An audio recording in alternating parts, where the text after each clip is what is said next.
cobra, shoulders away from your ears. Elbows a little bit further down, don't take them too high up.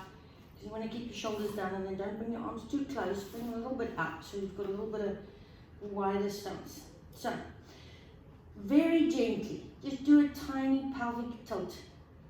So, when you squeeze your tushy a little bit, don't clench it, just hug it into the mat. You want to lift your belly button, so you want to flatten this curve here. So in other words, if you do a normal back extension, you don't want that arch in your lower back to be too prominent. You don't want to push into that lower back. So you're going to do a tiny pelvic tuck. Belly button is lifted off the floor, shoulders away from your ears. Lengthen your legs away, breathe in. And then exhale. Gently push into your elbows. And you'll see as you push your elbows down, it activates your lats all the way down here. And then you lower it back down. Breathe in. Exhale. Remember, like we always say in class, think of length, not of height. And exhale. And lower it down. If you want to go a little bit higher, you can. It's a nice stretch. But only go as far as you feel comfortable. Otherwise, move your hands further forward. Squeeze your tush. Don't let your head go up too high. Keep it in line with your spine and then lower it all the way down. Good. Now we're going to add legs. So what I want you to do is you're going to lengthen the legs away. Take a breath in. Belly button is off the floor. You're going to lengthen that left leg away as far as you can until it floats up. Length, not height. Now extend your opposite arm, the right arm out in front of you, shoulders away from your ears. Slide that arm back and lower the leg down. Breathe in. Exhale, float the right leg up. Breathe in to float the left arm. Exhale, extend it forward. Breathe in to pull that arm back. Exhale, lower the leg and the arm. So, take both arms out in front of you, shoulders away from your ears still. So, careful not to take your arms too far forward. You don't want to scrunch it up.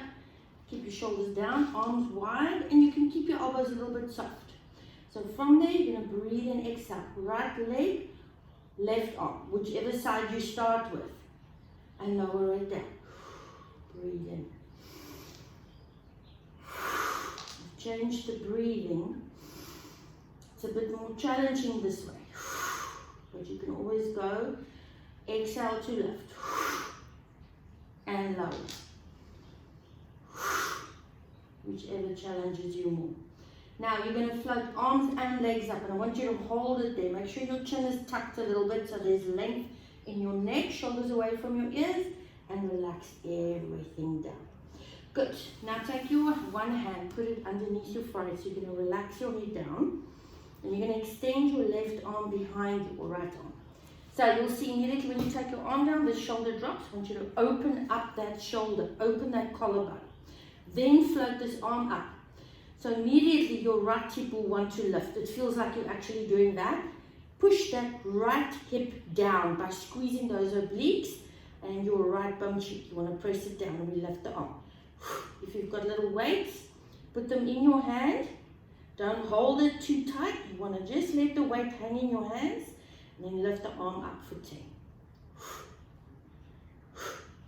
Once you've done 10, you're going to rotate your arm down, take it out to the side. You'll see now as that arm goes further away, it feels like you're dropping over. Squeeze that opposite bum cheek down. Keep your shoulder out. And 1,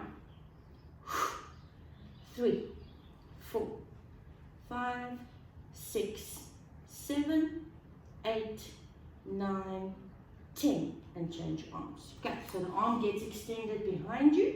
You're going to float it up. You're going to do 10 like this.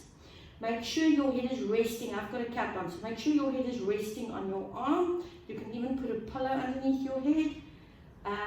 The other thing is, if you're doing this whole routine, arm out to the side, if you do this routine and your lower back starts to take strain, put a towel, a rolled up towel or a pillow underneath your hips. Okay, once you've done that, you can push back and stretch it out. And then you can go back again And then you can repeat that whole sequence. You can repeat that.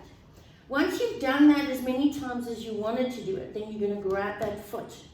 So remember not to push your bum up to the ceiling. You want to push your bum down. That increases that stretch. Then push into that hand. So your arm is resisting. It's also stretching there a bit. You're going to give it a good stretch across the front of your thigh. And then you're going to relax it slowly down.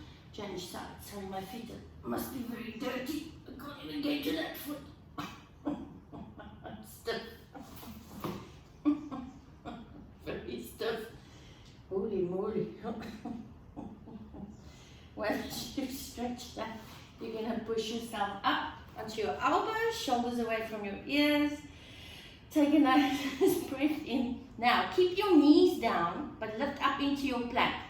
So, don't stick your bum out and don't push your bum too high. You sort of want to lift it and then do a tiny tap. Tiny. So if you feel your tummy activate, then you know you're in the right spot. If you don't feel it, tuck a little bit more, pull that belly button off your pants, and then you lift your knees up off the floor. Hold it there for as long as you can.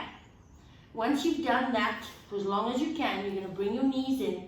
You're going to go back into that stretch. You're going to stretch those